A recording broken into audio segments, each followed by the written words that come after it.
बिस्मिल्लाहिर्रहमानिर्रहीम।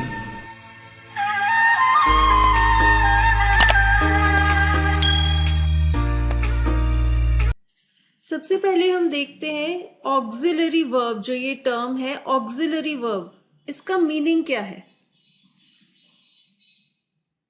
जो भी सहायक क्रिया होती है उसका काम होता है मुख्य क्रिया के साथ उपयोग होना। सहायक क्रिया मुख्य क्रिया के साथ उपयोग की जाती है। तो ऑक्सिलरी वर्ब्स क्या होते हैं? वो ऐसे एक्शन वर्ड्स होते हैं जो मेन वर्ब के साथ हेल्पिंग वर्ब्स के रूप में इस्तेमाल होते हैं। हेल्पिंग वर्ब्स यानी कि वो मेन वर्ब, मुख्य वर्ब की मदद करते हैं उनका मीनिंग अच्छे से एक्सप्लेन करने के लिए। अब इंग्लिश भाषा में मुख्यतः सहायक क्रियाएं दो प्रकार की हैं। पहली है प्राइमरी ऑक्सिलरी वर्ब और दूसरी जो सहायक क्रिया है उसका नाम है मोडल वर्ब, जिसे हम रूप विषयक के नाम से हिंदी में जानते हैं। इनके बारे में हम एक एक करके बात करेंगे। सबसे पहले प्राइमरी ऑक्सिलरी वर्ब्स, ये क्या होती हैं? जो क्रिया हेल्पिंग वर्ब और मेन वर्ब दोनों रूप में प्रयोग हो। तो ऐसी जो क्रियाएं हैं, ऐसे जो एक्शन वर्ड्स हैं जिन्हें हम दोनों वे से इस्तेमाल कर सकते हैं। मेन वर्ब के रूप से भी इस्तेमाल कर सकते हैं और हेल्पिंग वर्ब के रूप में भी इस्तेमाल कर सकते हैं। ऐसे जो वर्ब्स हैं उनको हम प्राइमरी ऑक्सिलरी वर्ब्स कहते हैं। और इंग्लिश में यूज होने वाले प्राइमरी ऑक्सिलरी वर्ब्स हैं बी, हैव और डू। फ्रेंड्स, मैं आपको बताना चाहूंगी कि इन तीनों primary auxiliary verbs be, have और डू, इनके लिए हमारे 3 अलग लेसन्स हैं, अलग वीडियोस हैं यूट्यूब पे, जिन्हें आप देखकर इनका इस्तेमाल कैसे होगा इंग्लिश में ये जानकारी हासिल कर सकते हैं।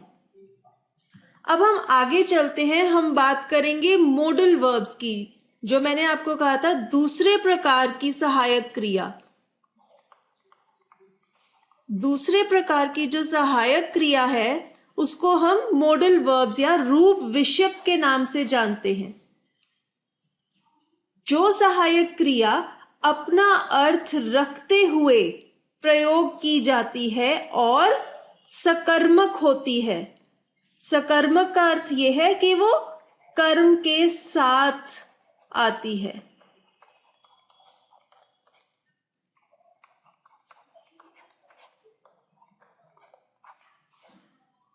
ऐसी जो क्रिया होती है उसे हम मोडल वर्ब या रूप विषयक के नाम से जानते हैं।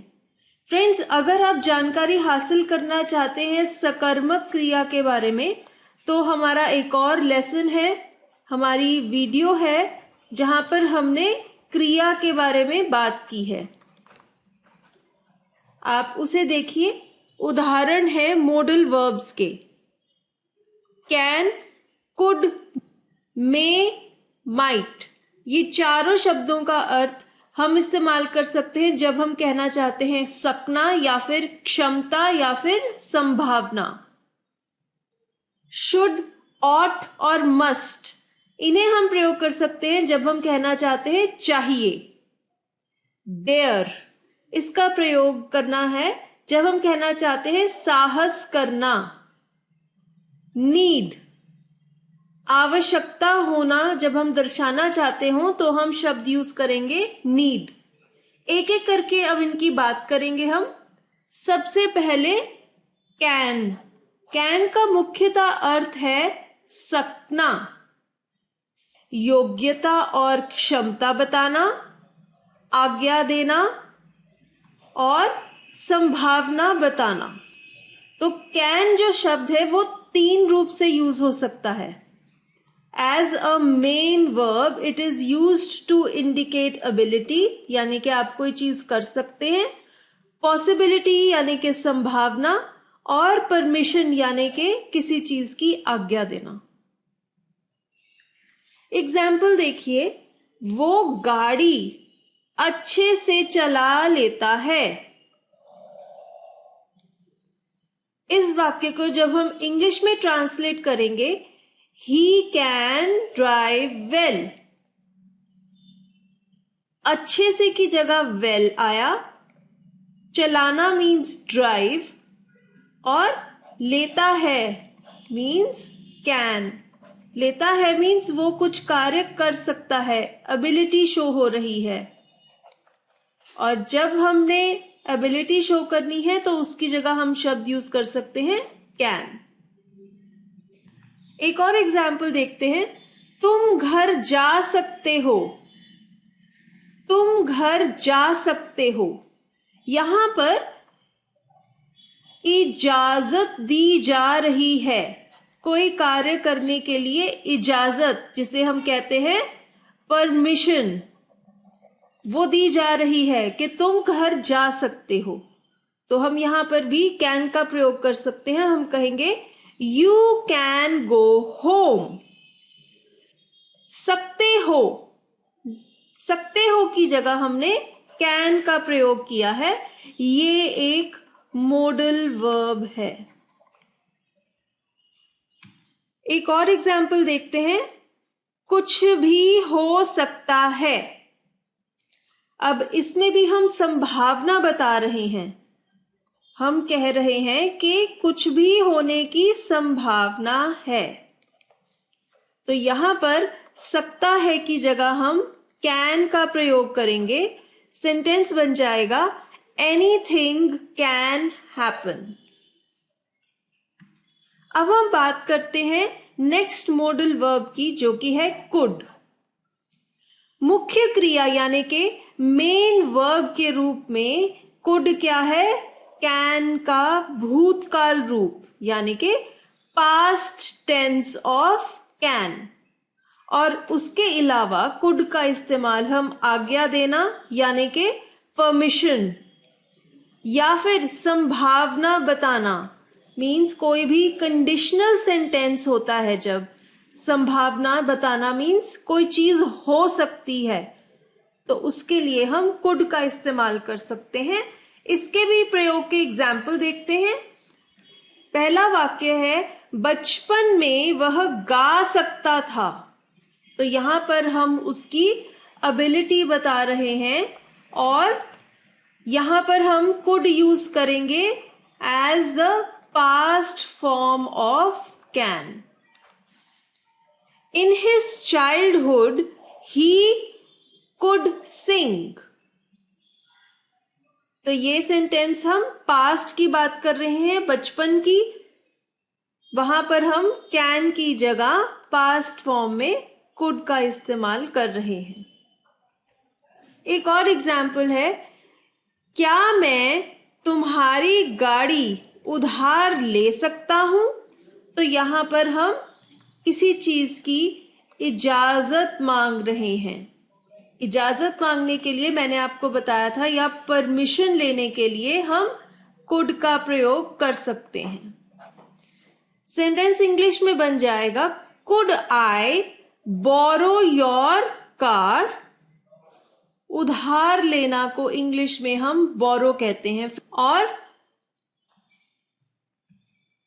एक और एग्जाम्पल, अगर उसने मेहनत की होती तो वो इनाम जीत जाता। अब यहां पर आप किसी चीज की संभावना बता रहे हैं, और संभावना कैसी है? एक कंडीशन के रूप में है। कंडीशन का मतलब कि अगर एक चीज होती, मीन्स अगर उसने मेहनत की होती तो ही वो इनाम जीत जाता। तो ये एक कंडीशन है कि मेहनत करना एक प्री रिक्विजिट है, एक कंडीशन है, और उसको फुलफिल करने पर सेकेंड चीज होगी, जो कि है कि वो इनाम जीतेगा। इंग्लिश में सेंटेंस है, if he had worked hard he could have won the prize. Next modal verb है मे का भी मुख्यतः अर्थ है सकना, और हम मुख्य क्रिया यानी कि मेन वर्ब की तरह मे को यूज कर सकते हैं संभावना बताने के लिए, मीन्स किसी चीज की पॉसिबिलिटी, या फिर आज्ञा लेने के लिए जिसे हम कहेंगे टू टेक परमिशन, या फिर किसी को आशीर्वाद देने के लिए टू गिव ब्लेसिंग्स। इन तीनों चीजों के लिए हम मे का प्रयोग करेंगे। चलिए इसके एग्जाम्पल्स देखते हैं। आज बारिश हो सकती है, यहां पे आप बारिश होने की संभावना बता रहे हैं कि बारिश हो सकती है। It may rain today. अब आप कहेंगे कि यहां पर हमने कैन का इस्तेमाल क्यों नहीं किया, यहां वो भी पॉसिबिलिटी के लिए इस्तेमाल होता है, पर कैन का इस्तेमाल ऐसी पॉसिबिलिटी के लिए होता है जो हमारे कंट्रोल में होती है।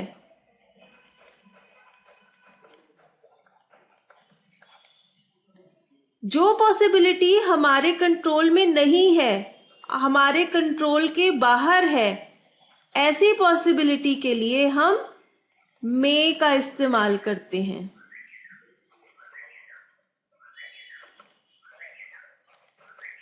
और कैन यूज होता है ऐसी पॉसिबिलिटी के लिए जो हमारे कंट्रोल में होती है। एक और एग्जाम्पल है, क्या मैं अंदर आ सकता हूं। अब आप यहां पे इजाजत ले रहे हैं, परमिशन ले रहे हैं अंदर आने की। क्या मैं अंदर आ सकता हूं? ये सेंटेंस इंग्लिश में बन जाएगा, मे आई कम इन।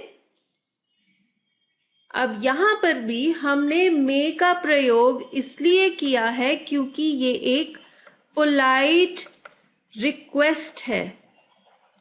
आप बड़ी ही विनम्रता से किसी से इजाजत मांग रहे हैं, इसलिए आप मे का प्रयोग करेंगे। एक और एग्जाम्पल, भगवान तुम्हारी मनोकामना पूरी करे। ये क्या है? आशीर्वाद।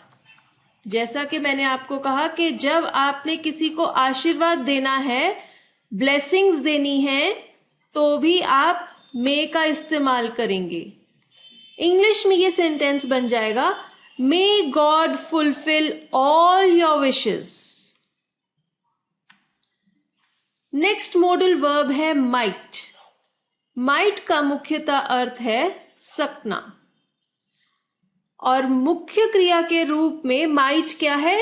मे का भूतकालिक रूप। Might is the past tense of मे।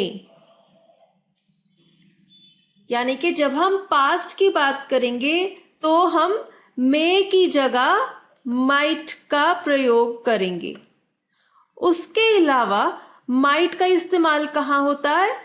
ऐसी संभावना बताने के लिए जो स्वयं कम संभव हो। जब हमने बात करनी हो किसी ऐसी पॉसिबिलिटी की जिसके होने की शंका बहुत कम है, जिसके होने के चांसेस बहुत कम हैं, ऐसी कोई भी कार्य के लिए जब हम बात करेंगे तो हम माइट का इस्तेमाल करेंगे। एग्जाम्पल देखिए, अध्यापिका ने कहा तुम जा सकती हो। अब यहां पे हमने क्या किया? हमने डायरेक्ट सेंटेंस, डायरेक्ट स्पीच को इनडायरेक्ट स्पीच में कन्वर्ट किया है।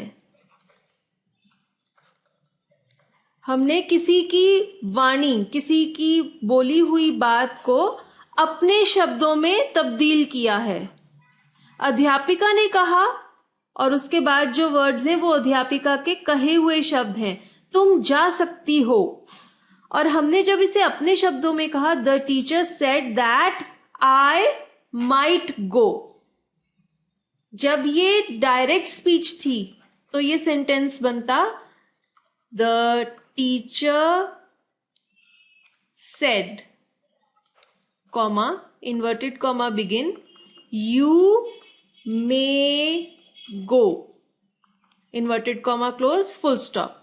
और जब हमने इस सेंटेंस को डायरेक्ट से इनडायरेक्ट स्पीच में कन्वर्ट किया तो मे के स्थान पर हमने माइट का प्रयोग किया और सेंटेंस बन गया the teacher said that I might go. एक और एग्जाम्पल, शायद आज बारिश हो।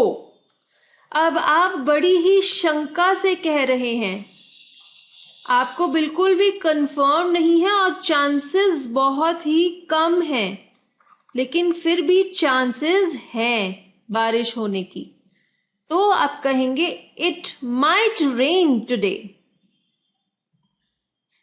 नेक्स्ट मॉडल वर्ब है मस्ट। मुख्यतः मस्ट का अर्थ है चाहिए। मस्ट के साथ इन्फिनेटिव लगता है और इन्फिनेटिव आता है विदाउट टू। फ्रेंड्स, इन्फिनेटिव क्या है, इसके लिए हमारा एक और लेसन है जहां पर हमने बात की है नॉन फाइनाइट वर्ब्स की। अभी मैं आपको बता दूं, infinitive is the base form of the verb. जो भी क्रिया का मूल रूप होता है,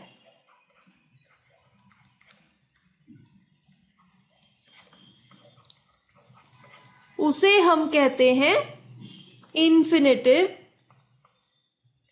पर इन्फिनेटिव में टू भी आता है उसके साथ, इसलिए मैंने यहां लिखा है विदाउट टू। मस्ट के साथ इन्फिनेटिव यूज होता है पर टू नहीं लगता साथ में, और ये यूज होता है संभावना बताने के लिए, यानी कि पॉसिबिलिटी, और कोई भी कार्य जो आपको करना चाहिए, जैसे कि कोई भी रूल्स, कोई भी नियम हैं, जब आप वो बताना चाहें तो आप इस्तेमाल करेंगे मस्ट। इसके एग्जाम्पल देखते हैं। हमें नियमों का पालन करना चाहिए। इंग्लिश में सेंटेंस बन जाएगा we must obey the rules. एक और एग्जाम्पल है, उसने काम अवश्य ही पूरा कर दिया होगा। He must have done the work. Next modal verb है ought. ought का मेन वर्ब, मुख्य क्रिया के रूप में अर्थ है कोई कर्तव्य बताना, जिसे हम कहते हैं कोई ड्यूटी, और नैतिक धर्मों की जब हम बात करते हैं, मॉरल वैल्यूज, ऐसे सेंटेंसेस में हम ought का प्रयोग करेंगे। एग्जाम्पल है, तुम्हें अनुशासित रहना होगा। आप किसी को उसकी ड्यूटी याद करा रहे हैं। सेंटेंस इंग्लिश में बन जाएगा you ought to be disciplined. अगला मॉडल वर्ब है डेयर। बेसिकली डेयर का मीनिंग है साहस करना, निर्भयता और प्रोबेबिलिटी, शायद किसी चीज के होने की प्रोबेबिलिटी की बात करना। इसका एग्जाम्पल देखते हैं, तुम उससे लड़ने का साहस भी मत करना। इंग्लिश में सेंटेंस बन जाएगा you dare not fight with him. Next modal verb है नीड। इसका मुख्यतः अर्थ है आवश्यक होना, और सहायक क्रिया के रूप में ये आवश्यकता, कर्तव्य बताने के लिए निषेधात्मक और प्रश्नवाचक वाक्यों में प्रयोग होता है। नेगेटिव और क्वेश्चन वाले जो इंटेरोगेटिव सेंटेंसेस होते हैं, नेगेटिव सेंटेंसेस वो हुए जिनमें नॉट का इस्तेमाल होता है। इन दोनों प्रकार के वाक्यों में ड्यूटी बताने के लिए नीड का इस्तेमाल होता है, और नीड का इस्तेमाल होता है वांट, किसी चीज की आवश्यकता बताने के लिए। एग्जाम्पल है, उन्हें आश्रय की जरूरत है। यहां पर आप आश्रय की आवश्यकता बता रहे हैं। इंग्लिश में सेंटेंस बन जाएगा दे नीड शेल्टर। एक और एग्जाम्पल है, तुम्हें उससे बात करने की जरूरत नहीं है।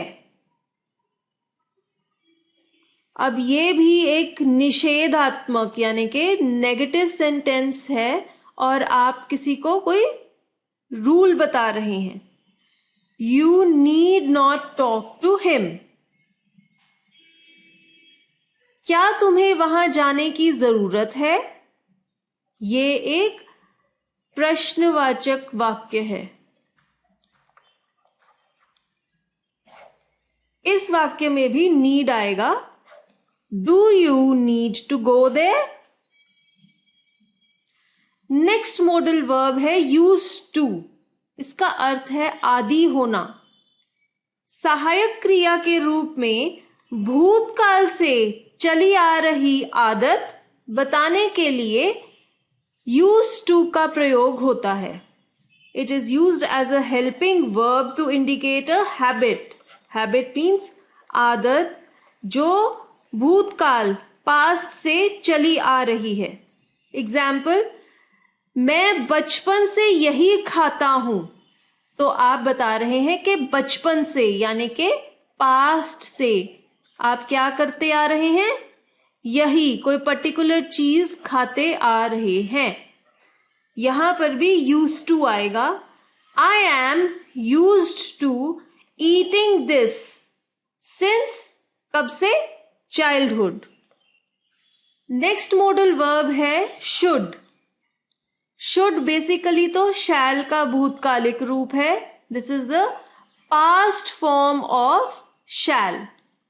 और उसके अलावा शुड का प्रयोग होता है कर्तव्य बताने के लिए यानी कि ड्यूटी, या फिर किसी को सलाह देने के लिए, एडवाइस देने के लिए हम शुड का यूज करते हैं। एग्जाम्पल देखते हैं। मां ने कहा हम लड़ेंगे। अब अगर हम इस डायरेक्ट स्पीच को एज इट इज इंग्लिश में ट्रांसलेट करें तो वाक्य बनेगा mother said, comma inverted comma begin, we shall fight. अब हम जब इस डायरेक्ट स्पीच को इनडायरेक्ट स्पीच में कन्वर्ट करेंगे, mother said that we should fight. हमने ये इन्वर्टेड कॉमास हटा दिए और अपने शब्दों में मदर की बात कही, तो यहां पर शैल के स्थान पर शुड आ गया। एक और एग्जाम्पल, तुम्हें बड़ों की इज्जत करनी चाहिए। You should respect elders. अब यहां पर आप ड्यूटी भी बता रहे हैं कि बड़ों की इज्जत करनी चाहिए और एडवाइस भी दे रहे हैं, तो यहां पर आप शुड का प्रयोग करेंगे। नेक्स्ट मॉडल वर्ब है वुड। जब वाक्य का अंत गा, गे या गी से होता है तो वुड लगता है सेंटेंस में। बेसिकली ये विल का भूतकालिक रूप है। It is the past form of will. और उसके अलावा ये निवेदन यानी कि रिक्वेस्ट के लिए भी इस्तेमाल होता है, और कोई भी स्वाभाविक कार्य, कोई भी रिपीटेड एक्शंस है किसी के, उसके लिए भी हम वुड का प्रयोग करते हैं। एग्जाम्पल देखिए, उसने कहा मैं तुम्हारे साथ चलूंगा। अब ये वाक्य भी डायरेक्ट स्पीच का है। अब जब हम इसे डायरेक्ट स्पीच में ही ट्रांसलेट करेंगे तो सेंटेंस बन जाएगा he said, comma inverted comma begin, I will अकंपनी you, full stop, inverted commas closed। अब जब हम इस डायरेक्ट स्पीच के सेंटेंस को इनडायरेक्ट स्पीच में कन्वर्ट करते हैं तो हम विल की जगह वुड लगा देते हैं. He said that he would accompany me. तो हमने किसी की बात को जब अपने शब्दों में बोला तो विल के स्थान पर वुड का इस्तेमाल किया. एक और एग्जाम्पल है, क्या तुम काम पूरा करने में मेरी मदद करोगे? तो यहां पर हम किसी से रिक्वेस्ट कर रहे हैं. Would you help me in completing the work? एक और एग्जाम्पल है जहां पर हम एक स्वाभाविक कार्य की बात करेंगे.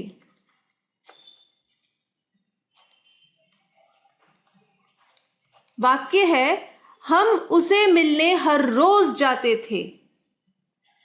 We would go to meet him every day. तो ये स्वाभाविक कार्य है जो कि रिपीट हो रहा है हर रोज. तो ऐसे कार्यों के लिए हम वुड का प्रयोग करेंगे. फ्रेंड्स, एक और चीज जिसका आप ध्यान रखेंगे ट्रांसलेशन के वक्त वो है मोडल फ्रेजेस. मोडल फ्रेजेस क्या होते हैं? मोडल के साथ जब हम टू ऐड कर देते हैं, मोडल प्लस टू, ये बन जाता है मोडल फ्रेज. एग्जाम्पल है use to, need to, have to, able to. इसके एग्जाम्पल्स देखते हैं सेंटेंसेस में. मैं हर रोज चर्च जाती थी. I use to go to the church every day. तो यहां पर यूज टू जो आया है ये मोडल फ्रेज है. एक और एग्जाम्पल है, तुम्हें कल आने की जरूरत है. You need to come tomorrow. अब कुछ सेंटेंसेस हैं आपके प्रैक्टिस के लिए. आप पहले इन्हें इंग्लिश में ट्रांसलेट कीजिए और फिर इनके आंसर्स देखिए. मैं ऐसा कदम उठाने का साहस नहीं कर सकता. चलिए इसका आंसर देखते हैं. I dare not take such a step. Second sentence है, क्या मैं आपकी साइकिल इस्तेमाल कर सकता हूं? इसका आंसर है may I use your cycle. Next sentence है, तुम्हें जाने की आवश्यकता नहीं है. You need not go. तुम जीत सकते थे. You could have one.